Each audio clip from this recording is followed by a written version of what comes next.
Hello Army, welcome back to the channel, and I need you to understand that today is not a normal day. Today is the kind of day that you remember. Today is the kind of day that, years from now, you will be able to look back at and say, I was there when this was announced, I heard this news in real time, I was part of the first wave of people who understood what this meant and felt the full weight of it. Because what was announced today by FIFA and Global Citizen is genuinely, historically, and completely unprecedented.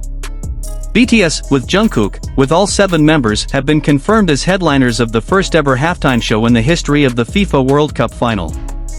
Not a qualifier. Not a ceremony. Not an opening performance at one of the tournament's group stage matches. The final. July 19th, MetLife Stadium in New Jersey. In front of the largest television audience that exists on planet Earth. Alongside Madonna and Shakira. And curated by Coldplay's Chris Martin. This is real. This happened today. And we are going to talk about every single dimension of what it means. Let me start by making sure everyone watching fully understands the scale of what the FIFA World Cup final represents as a broadcast and cultural event, because I think the word massive does not come close to being sufficient and we need better vocabulary. The FIFA World Cup final is the single most watched television event in the history of human broadcasting. Not one of the most watched. The most watched.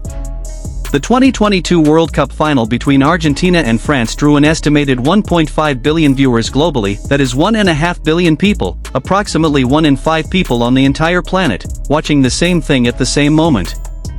The 2026 edition, hosted across the United States, Canada, and Mexico, is expected to exceed that number because of the enormous North American audience that will be engaged for the first time with the tournament being in their backyard. Conservative estimates suggest that the July 19th final at MetLife Stadium will be seen by somewhere between 1.5 and 2 billion people worldwide. And at halftime of that match, Jungkook will be on that stage. Let's talk about the specific announcement and what made it special beyond just the news itself, because the way FIFA and Global Citizen revealed this was genuinely extraordinary and worth appreciating in its own right. The announcement was made through a social media video featuring Coldplay's Chris Martin, who will curate the show, and the video also included a cameo from BTS. Specifically, the video shows Chris Martin FaceTiming BTS as part of the announcement. The choice to include beloved characters from Sesame Street and the Muppets in the announcement video is a deliberate reflection of the show's purpose, raising funds for the FIFA Global Citizen Education Fund, which is working to raise $100 million to expand access to quality education and football for children around the world. The combination of global superstar entertainment and genuine humanitarian purpose is exactly the kind of alignment that makes this moment feel larger than just a music performance. Chris Martin, as the curator of the show, brings a specific vision to what this halftime performance is going to be. His statement that this show is more about we than me, more about togetherness, reflects the philosophy of someone who has spent his career using music as a vehicle for connection and for larger purpose. And the lineup he has assembled, BTS, Madonna, and Shakira, is a reflection of that philosophy made manifest. These 3 acts together represent something extraordinary in terms of the breadth and the depth of their global reach. Let's talk about Madonna first, because understanding who she is in the context of this lineup helps illuminate why BTS's inclusion alongside her is so significant. Madonna is not just a successful artist. She is one of the defining cultural figures of the last 4 decades, someone whose influence on popular music, fashion, sexuality, and cultural politics has been so pervasive and so long-lasting that she has transcended the category of pop star into something more like a cultural institution. She headlined the Super Bowl halftime show in 2012, one of the most watched halftime performances in that event's history. She has survived and thrived through multiple generations of popular culture, continually reinventing herself while maintaining her central position in the cultural conversation. She is arriving at this performance with a new album, Confessions 2, launching in July, making this World Cup final stage one of the most significant global promotional platforms she has ever had. Shakira, similarly, is not just a successful artist in the conventional sense. She is one of the most globally recognized human beings on the planet, someone whose music has crossed every language barrier, every cultural boundary, every demographic divide.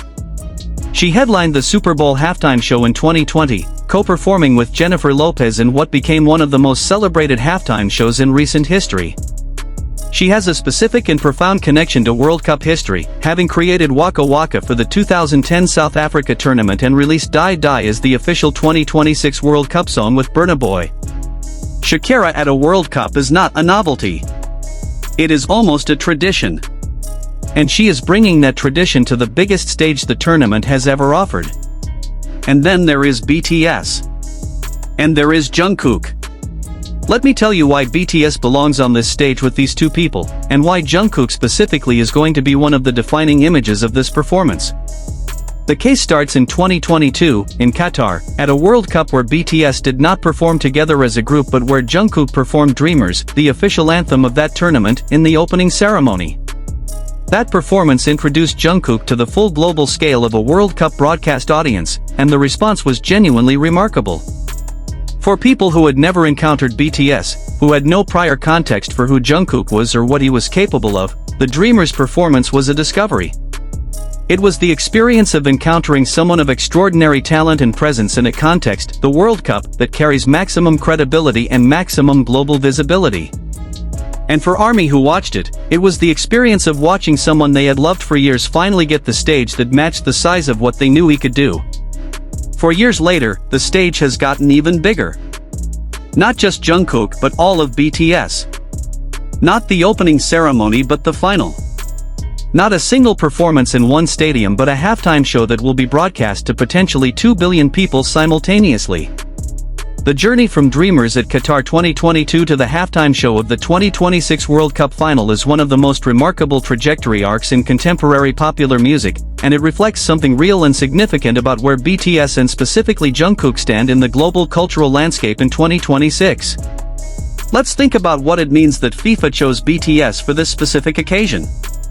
FIFA President Gianni Infantino had already teased the inaugural halftime performance at a World Cup event back in March 2025, describing it as a historic moment for the FIFA World Cup and a show befitting the biggest sporting event in the world. Those words, befitting the biggest sporting event in the world, set a very high standard for what the performers needed to be. They needed to be genuinely global. They needed to have the kind of reach and recognition that extends across cultural and geographic boundaries with equal force. They needed to be, in the fullest sense, artists of the world rather than artists of any single country or any single cultural tradition. Madonna qualifies. Shakira qualifies. And BTS qualifies arguably in a way that is more genuinely global than either of the other two headliners, because BTS has built their audience not through the cultural dominance of a single language or a single tradition but through the specific kind of universal appeal that transcends those categories. They have fans in countries and communities where neither Madonna nor Shakira has significant reach. They have demonstrated, over more than a decade of work, that music does not require a shared language to create a shared experience. And on July 19 at MetLife Stadium, with potentially 2 billion people watching, they are going to demonstrate that on the largest stage that exists.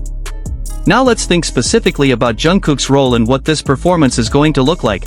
Because while BTS will be performing as a group, which is itself one of the most anticipated aspects of this announcement, Jungkook has a specific history with this tournament and a specific quality of presence on this kind of stage that makes his participation particularly significant.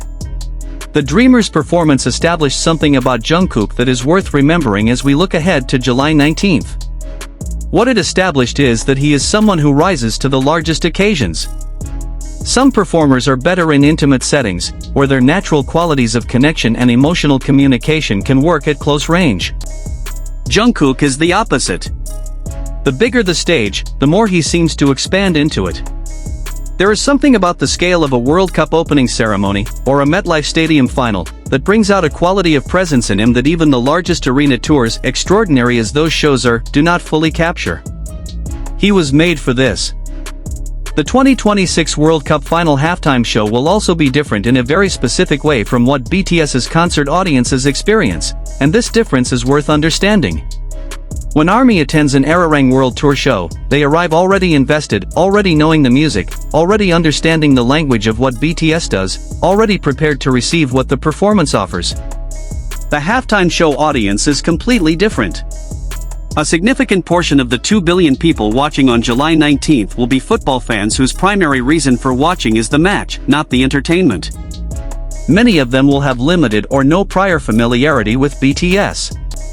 And this is actually an opportunity rather than a challenge, because it means that BTS and Jungkook specifically will have the chance to introduce themselves to an audience that has no preconceptions, no prior investment, no existing relationship. And based on everything we know about how Jungkook in particular tends to land on audiences who encounter him for the first time, the Santos Bravos Alejandro post about the aura that needs to be studied, the No Minmi casting director who felt almost hypnotized at Superstar K, the Ku users who became fans after watching him perform, we have very strong reason to expect that the halftime show audience is going to receive him in a way that creates a significant wave of new global interest.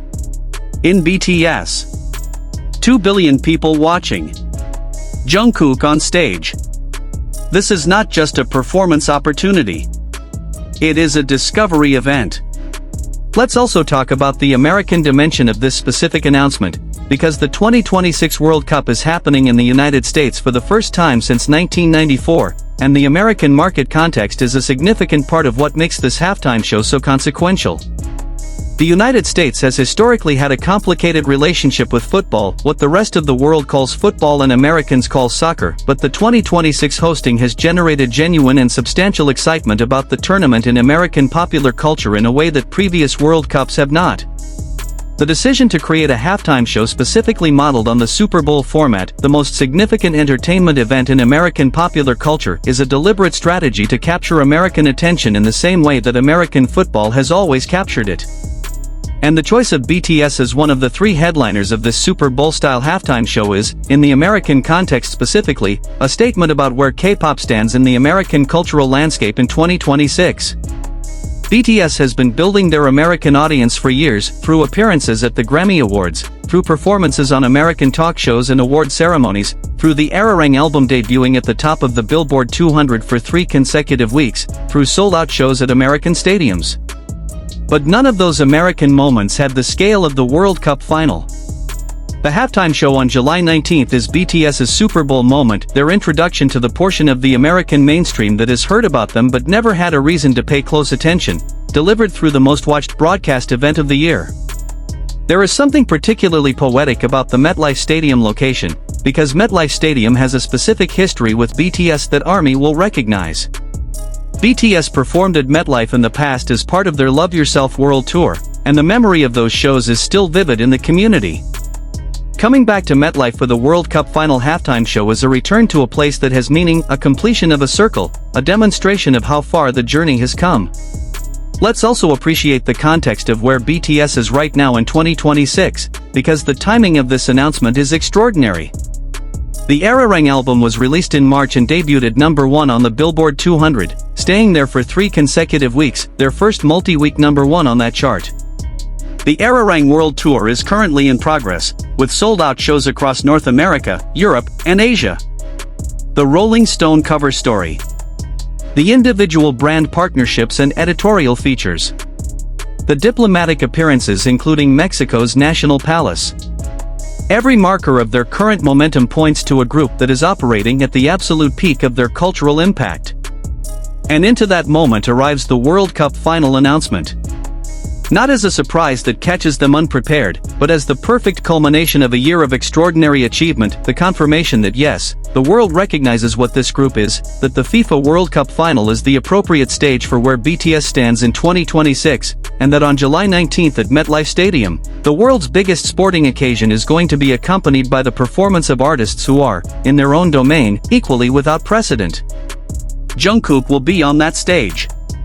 The magne from Busan who chose Big Hit over 6 other companies because of RM, who was recruited by a casting director who felt almost hypnotized, who performed Dreamers in Qatar and showed the world what he could do on a global platform, who has spent 2026 demonstrating in every possible context and through every possible medium that he is genuinely, completely, irreplaceably extraordinary. He will be at MetLife Stadium on July 19th, in front of potentially 2 billion people, doing what he does better than almost anyone alive.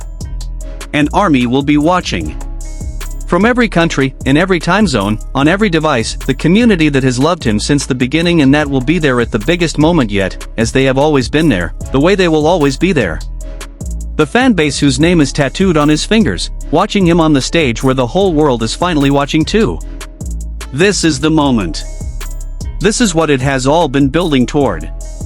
And it starts on July 19th. Thank you so much for watching today's video.